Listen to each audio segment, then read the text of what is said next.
9 ستمبر 1991 Soviet union ٹوٹ رہا تھا اور وسطی ایشیا کے ایک ملک نے دنیا کے نقشے پر اپنی نئی شناخت کا اعلان کر دیا۔ نام تھا تاجکستان، لیکن آزادی ملنے کے بعد جشن زیادہ دیر قائم نہ رہ سکا۔ صرف چند مہینوں میں سیاسی اختلافات نے شدت اختیار کی اور پھر 1992 میں ملک خانہ جنگی کی آگ میں داخل ہو گیا۔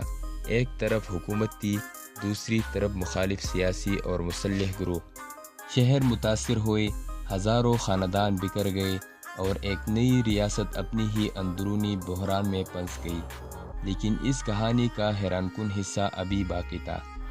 5 سال بعد یہی مخالف قوتیں ایک میز پر بیٹھی اور 1997 میں ایک امن معاہدے نے جنگ کے خاتمے کی راہ کھول دی۔ لیکن سوال یہ ہے، آخر تاجکستان اس مقام تک پہنچا کیسے؟ اس ملک کی جڑی کتنی پرانی ہے؟ سامانی سلطنت کا تاجکستان سے کیا تعلق تھا؟ روس نے وسطی ایشیا میں اپنا اثر کیسے قائم کیا؟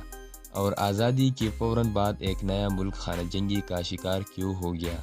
تاجکستان کی کہانی دراصل صرف ایک ملک کی کہانی نہیں، یہ سلطنتوں کی عروج، بیرونی طاقتوں کی آمد، سوویت دور، آزادی، جنگ اور امن کی ایک ایسی داستان ہے جس نے آج کے تاجکستان کو تشکیل دیا۔ آج تاجکستان ایک آزاد ملک ہے، لیکن اس خطے کی تاریخ جدید سرحدوں سے کہیں زیادہ پرانی ہے۔ قدیم زمانے میں وسطی ایشیا کی یہ سرزمین ایران، افغانستان اور دوسری علاقوں کے درمیان ایک اہم رابطہ تھی۔ تجارتی قافلے گزرتے رہے، حکومتیں بدلتے رہے اور مختلف تہذیبوں کے اثرات یہاں جمع ہوتے گئے۔ ایرانی اور فارسی ثقافتی اثر نے اس خطے کی زبان اور تہذیب پر گہری چھاپ چھوڑی۔ پھر 7ویں اور 8ویں صدی میں عرب فتوحات کے نتیجے میں اسلام وسطی ایشیا تک پہنچا۔ رفتہ رفتہ اسلام مقامی معاشرے کا اہم حصہ بن گیا، لیکن تاجک تاریخ میں اصل موڑ آیا 9ویں اور 10ویں صدی کے دوران، جب سامانی خاندان طاقتور ہو کر ابھرا۔ سامانی سلطنت نے وسطی ایشیا اور خراسان کے بڑے حصے پر اپنا اثر قائم کیا۔ اس دور کا مرکز بخارا تھا، لیکن اس سلطنت کا اثر موجودہ تاجکستان کے علاقوں تک بھی پھیلا ہوا تھا۔ سامانی حکمرانوں نے فارسی زبان اور ثقافت کی سرپرستی کی۔ اسی دور میں فارسی ادب کو نئی زندگی ملی۔ مشہور شاعر رودکی کا نام بھی اس عہد سے وابستہ ہے۔ اس لیے تاجکستان کی قومی تاریخ میں سامانی دور کو خاص مقام حاصل ہے۔ آج دوشنبی میں سامانی دور کی یادگاری موجود ہے اور سامانی حکمران اسماعیل سامانی کو تاجکستان کی تاریخ میں ایک اہم قومی شخصیت سمجھا جاتا ہے۔ مگر کوئی بھی سلطنت ہمیشہ قائم نہیں رہتی۔ سامانی طاقتور کمزور ہوئی، نئی حکومتیں آئی اور وسطی ایشیا ایک بار پھر سیاسی تبدیلیوں کی طرف بڑھ گیا۔ 19ویں صدی تک وسطی ایشیا میں ایک نئی طاقت تیزی سے آگے بڑھ رہی تھی۔ روس کی نظر وسطی ایشیا کے وسیع علاقوں پر تھی۔ دوسری طرف برطانیہ بھی ہندوستان کی حفاظت اور وسطی ایشیا میں اپنے مفادات کے لیے سرگرم تھا۔ دونوں طاقتوں کی اس کشمکش کو تاریخ میں گریڈ گیم کہا جاتا ہے۔ روسی افواج نے وسطی ایشیا کے مختلف علاقوں پر اپنا کنٹرول مضبوط کیا۔ تاجک علاقوں کے بڑے حصے بھی بالآخر روس اثر میں آ گئے، لیکن پھر 1917 میں روسی انقلاب آیا، بادشاہت ختم ہوئی، نئی بلشویک حکومت قائم ہوئی اور وسطی ایشیا میں دوبارہ مزاحمت شروع ہو گئی۔ بالآخر سوویت طاقت نے اپنا کنٹرول مضبوط کر لیا اور تاجکستان کی تاریخ ایک نئی دور میں داخل ہو گئی۔ 1920 کی دہائی میں تاجکستان کی سیاسی حیثیت مسلسل تبدیل ہوتی رہی۔ 1924 میں تاجک علاقوں کو ازبک سوویت سوشلسٹ ریپبلک کے اندر ایک خود مختار سوویت اکائی بنایا گیا۔ پھر 1929 میں تاجکستان ایک الگ سوویت سوشلسٹ ریپبلک بن گیا۔ اب فیصلہ صرف مقامی حکمران نہیں کرتے تھے، ماسکو کی طاقت پوری نظام پر اثر انداز کی۔ سوویت دور میں تعلیم میں اضافہ ہوا، صنعت اور زراعت کو منظم کیا گیا، نئے شہر اور بنیادی ڈھانچے بنے، لیکن اس کے ساتھ روایتی معاشرتی اور مذہبی زندگی پر ریاستی کنٹرول بھی بڑھا۔ تقریباً 6 دہائیوں تک تاجکستان سوویت نظام کا حصہ رہا۔ پھر 1991 میں سوویت یونین کے زوال نے سب کچھ بدل دیا۔ 1991 میں سوویت یونین بکھر رہا تھا، ماسکو کی مرکزی طاقت کمزور پڑ چکی تھی اور تاجکستان نے 9 ستمبر 1991 کو اپنی آزادی کا اعلان کر دیا۔ ایک نئی ریاست وجود میں آ گئی، نیا پرچم، نئی حکومت، نئی شناخت اور مستقبل کے لیے بڑے خواب۔ لیکن آزادی کے ساتھ ایک سنگین مسئلہ بھی سامنے آ گیا۔ ملک کے اندر سیاسی طاقت کی تقسیم پر شدید اختلاف پیدا ہو گیا۔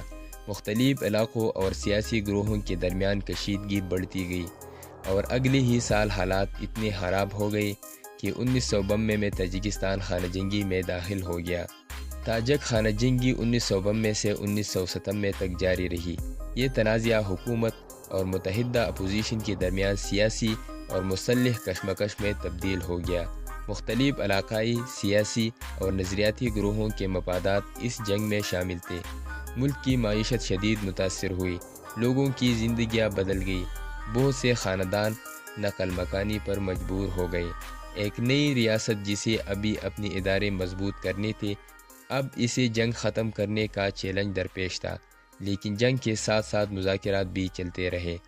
اقوام متحدہ اور مختلف ممالک کی مدد سے حکومت اور مخالف گروہوں کے درمیان مذاکرات کا سلسلہ آگے بڑھا۔ آخر کار کئی سال کی کوششوں کے بعد دونوں فریق ایک اہم معاہدے تک پہنچے۔ 27 جون 1997 ماسکو میں تاجک حکومت اور متحدہ تاجک اپوزیشن کے درمیان ایک تاریخی امن معاہدے پر دستخط ہوئی۔ یہ معاہدہ تاجکستان کی خانہ جنگی کے خاتمے کی بنیاد بنا۔ سیاسی نظام میں مخالف قوتوں کی شمولیت، مسلح گروہوں کے خاتمے کا عمل اور مہاجرین کی واپسی، یہ سب امن معاہدے کے اہم مراحل تھے۔ ایک ملک جو 5 سال تک اندرونی جنگ سے دوچار رہا تھا، اب اسے ایک نیا راستہ مل چکا تھا۔ جنگ ختم کرنا ایک مرحلہ تھا، اصل امتحان اب شروع ہونا تھا، ملک کو دوبارہ تعمیر کرنا۔ 1997 کے بعد تاجکستان نے استحکام کی طرف قدم بڑھایا۔ حکومت نے ریاستی اداروں کو مضبوط کرنے اور معیشت کو بحال کرنے کی کوشش کی۔ اسی دوران صدر امام علی رحمان ملک کی سیاست میں مرکزی حیثیت اختیار کرتے گئے۔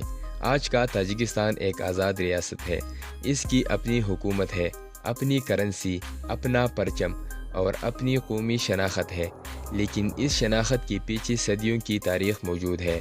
سامانی سلطنت سے لے کر روسی دور تک، سوویت یونین سے آزادی تک، اور آزادی سے خانہ جنگی اور پھر امن تک، ہر دور نے موجودہ تاجکستان پر اپنی ایک چھاپ چھوڑی ہے۔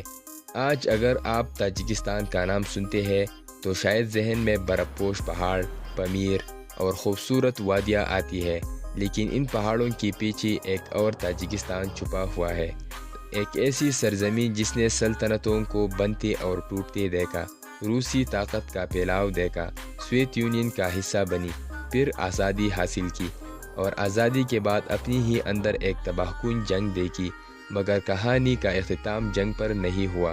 1997 کا امن معاہدہ اس بات کی مثال بن گیا کہ برسوں کی دشمنی کے بعد بھی مذاکرات کا راستہ نکالا جا سکتا ہے، اور شاید اسی لیے تاجکستان کی تاریخ کو صرف جنگوں اور سلطنتوں کی فہرست سمجھنا غلط ہوگا۔ یہ ایک ایسی قوم کی کہانی ہے جو بار بار بدلتے حالات کے باوجود اپنی شناخت کو برقرار رکھنے میں کامیاب رہی۔ یہ تھی تاجکستان کی تاریخ، ایک ملک کی نہیں بلکہ صدیوں کے سفر کی کہانی۔ اگر آپ کو دنیا کی ایسی ہی تاریخی اور حیرت انگیز ممالک کی ڈاکومنٹریز پسند ہے تو Info TV کو سبسکرائب کریں اور ویڈیو کو بھی ضرور لائک کریں۔